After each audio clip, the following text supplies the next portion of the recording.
First of all, to download PHP, we are going to download XAMPP. So click XAMPP inside Google, and now you have this website, apachefriends.org. Click on it. And now you have all the downloads for all the operating systems available. Click on the one that you are using. I'm using Windows, so I'm gonna click on Windows, and here it says the version of PHP, it's 7.2. Click on it, and it's gonna start downloading. And after it's finished, what you need to do is just click a few nexts, and you are good to go. And this is here a short video that tells you how to do so. It's just a few nexts. It's not difficult at all.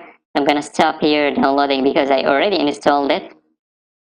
So after installation, you should find it here. As you can see, I already have it. So if you click on if you search after installation for XAMPP, you have the control panel. Click on it, and you have this panel.